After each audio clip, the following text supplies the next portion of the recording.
एका सामान्य माणसाच्या आयुष्याला एका विचित्र प्रस्तावाने कसं वळण दिलं याची ही गोष्ट आहे.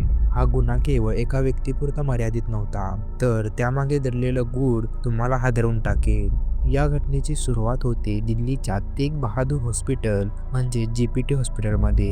हे हॉस्पिटल एक आरोग्य केंद्र नाही, तर हजारो लोकांचं आयुष्य घडवणारं एक ठिकाण आहे. या हॉस्पिटलच्या लिफ्टमध्ये एक कर्मचारी बसला होता, ज्याचं आयुष्य एका अनोळखी व्यक्तीच्या एका वाक्याने पूर्णपणे बदलून जाणार होतं. त्या व्यक्तीचं नाव होतं नरेंद्र. नरेंद्र जीटीबी हॉस्पिटलमध्ये मूल्यांकनकर्ता म्हणून काम करत होता. एक साधा माणूस ज्याला फक्त आपलं कुटुंब चालवायचं होतं आणि आयुष्य शांतपणे जगायचं होतं. पण त्या दिवशी हॉस्पिटलच्या लिफ्टमध्ये एक अनोळखी व्यक्ती त्याच्या जवळ येतो आणि त्याला विचित्र प्रश्न विचारतो. तुला करोडपती व्हायचं आहे का?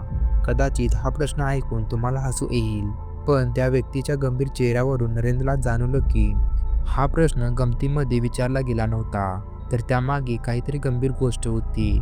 नरेंद्रने थोडं गोंधळून त्या व्यक्तीकडे पाहिलं आणि म्हणाला, "हो, पण मला काय करावं लागेल?"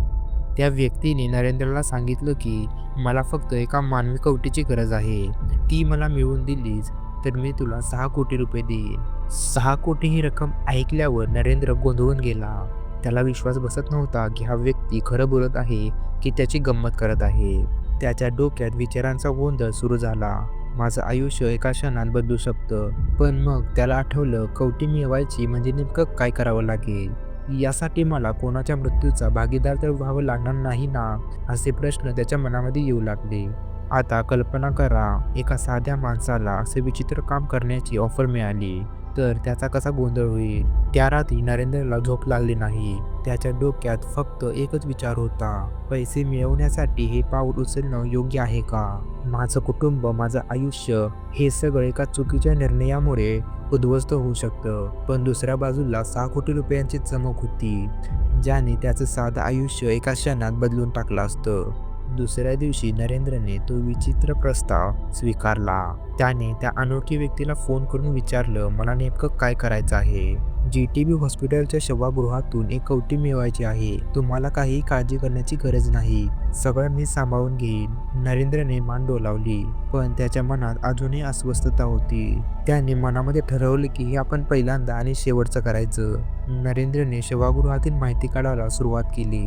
कोणते मृतदेह कुठे ठेवले जातात, कोणत्या कर्मचाऱ्याची ड्युटी असते, हे सगळं त्याने बारकाईने पाहिलं. पण त्याला कल्पना नव्हती की पोलीस या प्रकरणावर आधीपासून लक्ष ठेवून होते. सभागृहातील अवयव चोरीच्या तक्रारीमुळे दिल्ली पोलीस गुप्त तपास करत होते.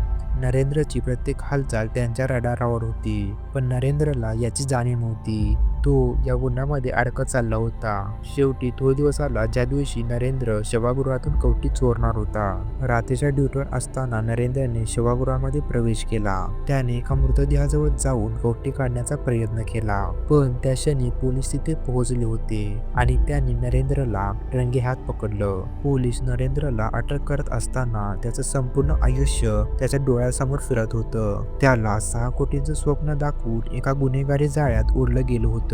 मित्रांनो, या प्रकरणात फक्त नरेंद्रच नाही, पण त्यामागच्या टोळीचा देखील उलगडा झाला. कवटी किंवा इतर मानवी अवयवांचा काळाबाजार करणाऱ्या टोळ्या अशा अनेक सामान्य माणसांचा फायदा घेतात. पोलिसांनी या टोळीवर मोठी कारवाई केली आणि त्या टोळीतील लोकांना अटक केली. पण या सगळ्यामध्ये नरेंद्रचं आयुष्य उद्ध्वस्त झालं. आपण आपल्या आयुष्यात कधीही असा मोह टाळायला शिकलं पाहिजे.